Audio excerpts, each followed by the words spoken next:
রাধে রাধে, জয় নিতাই, জয় গৌর। আমার দাদা প্রদীপ ভৌমিক আপনারা অনেকেই চেনেন। উনি একজন গৌড়ীয় বৈষ্ণব সমাজের সদস্য ছিলেন। তার কথা সকলকে আপন করে নেওয়ার যে কি বলবো, এত সুন্দর ব্যবহার সবাই ভুলতে পারেন না। ছোটোবেলা থেকেই সাধুগুরু বৈষ্ণবের সঙ্গে চলাফেরা এবং সকলে এত ভালোবাসতেন, এত আশীর্বাদ করতেন। আমাদের 6 বোনের এক ভাই ছিল, কেন এত তাড়াতাড়ি চলে গেল জানি না, ভগবানের কী ইচ্ছা। মা বাবার এত সেবা করেছে, শুধু মা বাবা কেন, আমাদের এতগুলো আমরা 6 বোনের এক ভাই ছিল, বোনদের ভাগনা ভাগ্নি সবাইকে নিয়ে এত ভালোবাসা, পাড়া প্রতিবেশী সবার জন্য এক কথায় দৌড়ে যাওয়া, তাদের জন্য সব কিছু উজাড় করে দেওয়া। কি কি বলবো, বলতে পারছি না। এই ছোট্ট মেয়েটি 6 বছর বয়সে দাদার মারা গেছিল।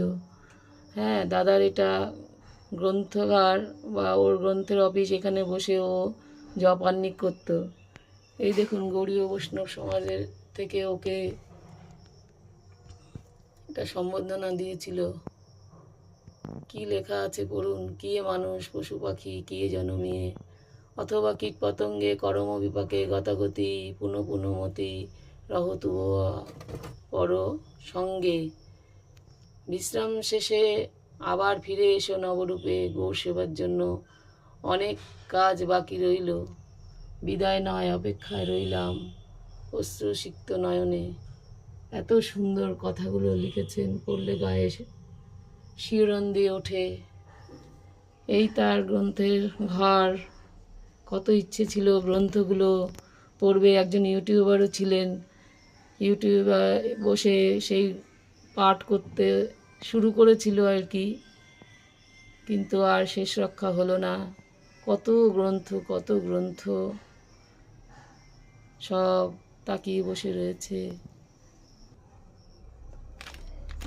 কত গ্রন্থ, কত যেখানে যেত সেখান থেকে নিয়ে আসতো, মানে বলে বোঝাতে পারবো না। তার যাওয়ার সময় হয়নি, তার অনেক কাজ বাকি, সত্যি অনেক কাজ বাকি। হয়তো আবার একটা নতুন সুন্দর দেহ নিয়ে আসবে, সুন্দর করে আবার শুরু করবে। সেই জন্যই হয়তো ভগবান হয়তো একটা সুযোগ দেওয়ার জন্য, আর নাহলে রাধারানীর কাছেই নিয়ে গেছেন, তার চরণে সেবার দাসের দাসী করে রাখুক, এটাই চাই। যেখানেই থাকিস রাধারানীর, রাধা গোবিন্দের চরণ সেবায় থাকিস।